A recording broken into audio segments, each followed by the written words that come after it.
नमस्कार दोस्तों, जय हिंद जय भारत। मैं हूं C L Saini, CDRK Saini education classes में आप सभी मित्र गणों का हार्दिक स्वागत है, अभिनंदन है।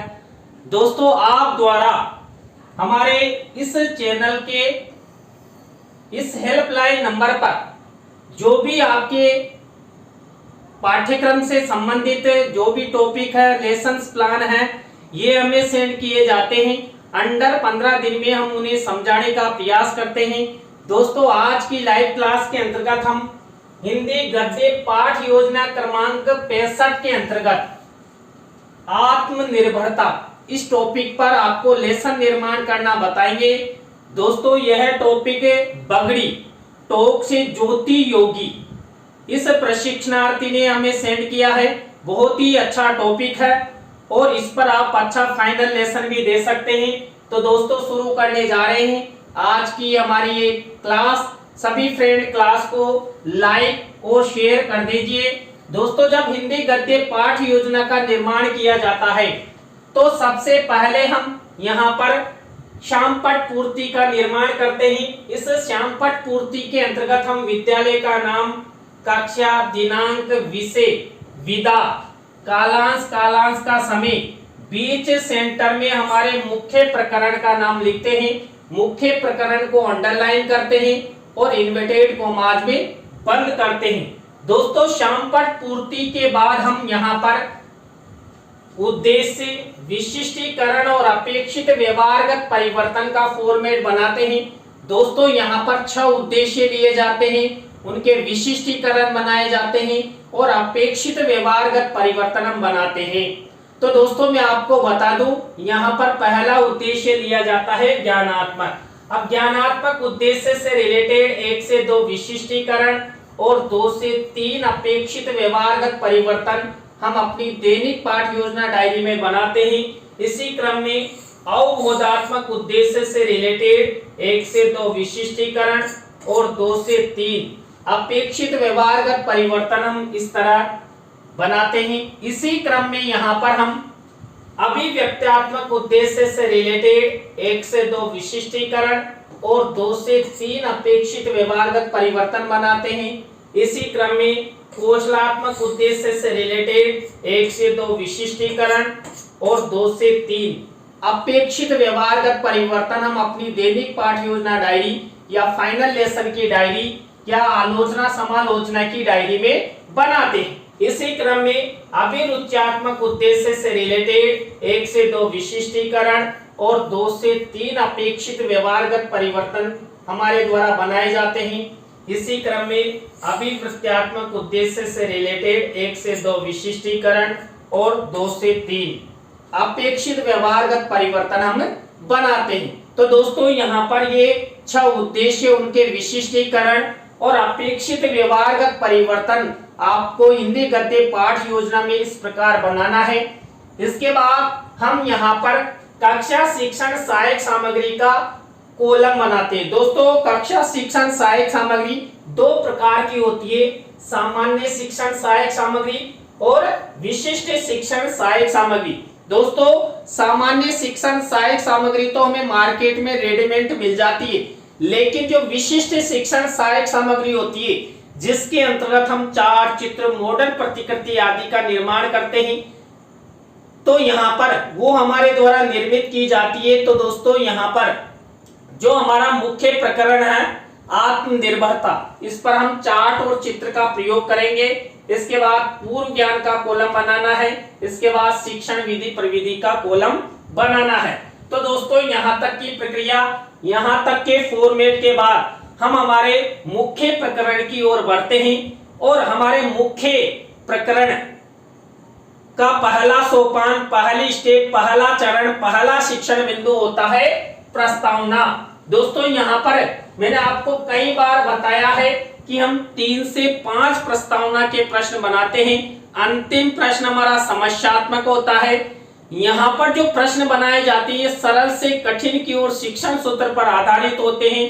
प्रस्तावना के प्रश्न छात्र छात्राओं के पूर्व ज्ञान पर आधारित होते हैं, सरल होते हैं, संक्षिप्त होते हैं और बोधगम्यता लिए हुए होते हैं। दोस्तों यहाँ पर ऐसे प्रश्न बनाए जाते हैं जिनका उत्तर छात्र छात्रा आसानी के साथ दे सके। तो दोस्तों यहाँ पर आत्मनिर्भरता इस मुख्य प्रकरण पर मैंने प्रस्तावना के प्रश्न कैसे बनाए। पहला प्रश्न यहाँ पर आप सबके लिए है, हम सबको रात में चंद्रमा दिखाई देता है तो दिन में क्या दिखाई देता है? बिल्कुल, जब हम सबको रात में चंद्रमा दिखाई देता है तो दिन में दोस्तों हमें दिखाई देता है सूर्य। अब इसी उत्तर से हमारा नेक्स्ट प्रश्न बनेगा, तो बना हुआ है सूर्य के चारों ओर चक्कर कौन सा ग्रह लगाता है? तो दोस्तों सूर्य के चारों ओर यहाँ पर पृथ्वी नामक ग्रह चक्कर लगाता है, यानी कि पृथ्वी सूर्य की परिक्रमा करती है। अब इसी उत्तर से हमारा नेक्स्ट प्रश्न बनेगा, पृथ्वी पर सबसे बुद्धिमान प्राणी कौन है? तो दोस्तों पृथ्वी पर सबसे बुद्धिमान प्राणी है मानव। अब इसी उत्तर से हमारा नेक्स्ट प्रश्न बनेगा, तो बना हुआ है मानव द्वारा स्वयं पर निर्भर रहना क्या कहलाता है?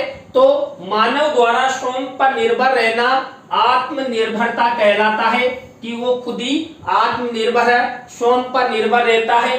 अब इसी उत्तर से हमारा नेक्स्ट प्रश्न बनेगा कि लेखक आचार्य रामचंद्र शुक्ल द्वारा रचित आत्मनिर्भरता निबंध के बारे में आप सब क्या क्या जानते हो? तो अंतिम प्रश्न दोस्तों यहाँ पर समस्यात्मक हो गया।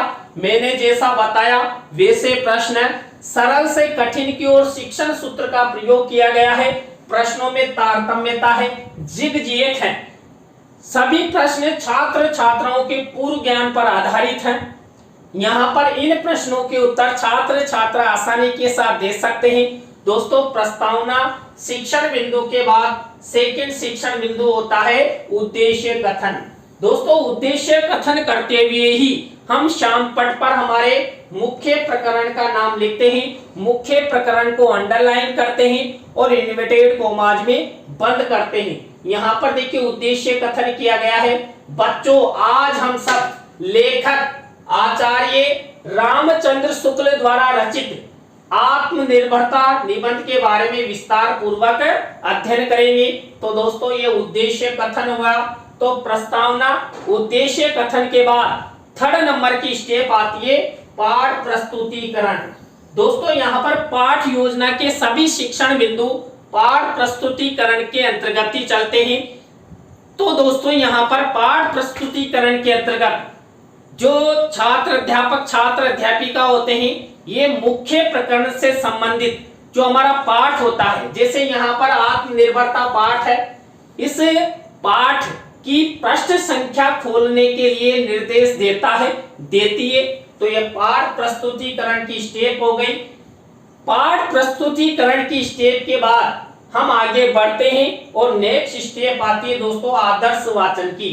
दोस्तों यह आदर्श वाचन किया जाता है छात्र अध्यापक छात्र अध्यापिका द्वारा। अब दोस्तों यहाँ पर मेन बात आती है कि छात्र अध्यापिका किसका आदर्श वाचन करेगा? तो दोस्तों यहाँ पर हमारा मुख्य प्रकरण आत्मनिर्भरता। अब आत्मनिर्भरता जो हमने यहाँ पर लेसन निर्माण के समय पाठ लिया है, प्रकरण लिया है, उसकी विषय वस्तु का आदर्श वाचन किया जाएगा। तो यहाँ पर दोस्तों देखिए इस आदर्श वाचन की स्टेप में ये लैंग्वेज लिखते हुए एक विशेष कार्य करना है। यहाँ पर आपको शिक्षण सहायक सामग्री का कॉलम दिखाई दे रहा है और यहाँ पर एक मिनीचर आपको दिखाई दे रहा है और वहां पर लिखा हुआ आत्मनिर्भरता निबंध विषय वस्तु। अब विषय वस्तु तो आपको दिखाई नहीं दे रही है ना, अभी दिखाई देगी, इंतजार करिए। तो दोस्तों यहाँ पर ये मिनीचर है, इस मिनीचर पर हम क्या करते हैं, यहाँ पर आत्मनिर्भरता पाठ की विषय वस्तु लिखते हैं, उसको फोल्ड करते हैं और यहाँ पर चस्पा कर देते हैं। तो ये विशेष कार्य आपको करना है आदर्श वाचन के कॉलम में शिक्षण सहायक सामग्री में। अब देखिए ये आपको दिखाई दे रही है आत्मनिर्भरता पाठ की विषय वस्तु। इसी विषय वस्तु को इस तरह लिखकर उसको फोल्ड करके और यहाँ पर अभी मैंने बताया था इस आत्मनिर्भरता निबंध विषय वस्तु शिक्षण सहायक सामग्री के कॉलम में आपको चस्पा करना है मिनीचर। अब देखिए यहाँ पर ये विषय वस्तु आपको दिखाई दे रही, पूरी विषय वस्तु मैंने नहीं ली। एक अध्याय को 3 या 4 पाठ योजनाओं में डिवाइड करके हम अलग अलग लेसन प्लान बनाते हैं। ये पहला लेसन प्लान है, इस तरह हम दूसरा, तीसरा, इस तरह अलग अलग लेसन प्लान बनाकर एक अध्याय को पूर्ण करते हैं। अब यहाँ पर आदर्श वाचन के बाद हमारी नेक्स्ट स्टेप आती है अनुकरण वाचन। दोस्तों यहाँ पर अनुकरण वाचन किया जाता है छात्र छात्राओं द्वारा। निर्देश कौन देता है? छात्र अध्यापक, छात्र अध्यापिका। तो इस तरह आपको ये अनुकरण वाचन की स्टेप कंप्लीट करनी है। अनुकरण वाचन के बाद नेक्स्ट स्टेप आती है अशुद्धि संशोधन की। दोस्तों मैं आपको बता दूं, यहाँ पर अनुकरण वाचन के समय छात्र छात्राओं द्वारा जो अशुद्ध पढ़ा जाता है, गलत उच्चारण किया जाता है, उसका शुद्धिकरण श्यामपट्ट की सहायता से छात्र अध्यापक, छात्र अध्यापिका द्वारा किया जाता है। इसमें आपको एक विशेष कार्य दिखाई दे रहा है। यहाँ पर ब्लैक शीट का मिनीचर आपको दिखाई दे रहा है और सिल्वर कलर के पेन से अशुद्ध शब्द और शुद्ध शब्द इस तरह का फॉर्मेट बना हुआ है। जब आप अपनी दैनिक पाठ योजना डायरी या फाइनल लेसन की डायरी या आलोचना पाठ की डायरी में ये अशुद्धि संशोधन की स्टेप अपनाए तो इस तरह का फॉर्मेट आपको बनाना है। ये शब्द अनुकरण वाचन के समय छात्र छात्राओं ने गलत पढ़े हैं। अब यहाँ पर अशुद्धि संशोधन के बाद हमारी नेक्स्ट स्टेप आती है काठिन्य निवारण की। दोस्तों यहाँ पर जो हमने आत्मनिर्भरता पाठ की विषय वस्तु ली थी किस समय? आदर्श वाचन के समय। उसी विषय वस्तु में से ये इस तरह का फॉर्मेट श्यामपट्ट की सहायता से काठिन्य निवारण के समय प्रयोग में लाया जाता है। दोस्तों काठिन्य निवारण की स्टेप सबसे महत्वपूर्ण होती है। इससे छात्र छात्राओं के शब्द भंडार में वृद्धि होती है और छात्र छात्रा व्याकरणिक दृष्टि से मजबूत होते हैं। यहाँ पर देखिए आपको इस तरह का फॉर्मेट बनाना है, शब्द, अर्थ, विधि, प्रविधि और प्रयोग। देखिए यहाँ पर मैंने ये शब्द लिए हैं, उनका अर्थ बताया है और कौन सी विधि से यहाँ पर प्रयोग किया गया है। तो आपको भी अपनी दैनिक पाठ योजना डायरी में इस तरह का फॉर्मेट काठिन्य निवारण के समय अपनाना है। दोस्तों काठिन्य निवारण के बाद हमारी नेक्स्ट स्टेप आती है सारांश कथन की। अब दोस्तों आदर्श वाचन के समय जो हमने विषय वस्तु ली थी उसी विषय वस्तु का सारांश कथन यहाँ पर किया जाएगा। अब सारांश कथन 2 प्रकार से किया जाता है, एक तो बच्चों को चित्र दिखाकर या हम ऐसे ही मौखिक रूप से बोलकर। अब दोस्तों यहाँ पर आपको एक विशेष कार्य फिर से दिखाई दे रहा है। शिक्षण सहायक सामग्री के कॉलम में यहाँ पर एक मिनीचर आपको दिखाई दे रहा है, ये मिनीचर। अब देखिए और लिखा हुआ आत्मनिर्भरता निबंध सारांश कथन। अब वही यहाँ पर भी सारांश कथन लिखना है, उसको फोल्ड करना है और इस तरह चस्पा कर देना है। अब यहाँ पर देखिए अभी सारांश कथन आपको दिखाई नहीं दे रहा है ना, अभी दिखाई देगा दोस्तों। यहाँ पर देखिए ये सारांश कथन ये रहा, देखिए ये आत्मनिर्भरता निबंध का सारांश कथन। अब इस तरह ये सारांश कथन लिखकर आपको कहाँ चस्पा करना है, जो अभी अभी मैंने बताया शिक्षण सहायक सामग्री के कॉलम में, यहाँ पर मिनीचर के रूप में। तो इसका स्क्रीनशॉट ले लीजिए।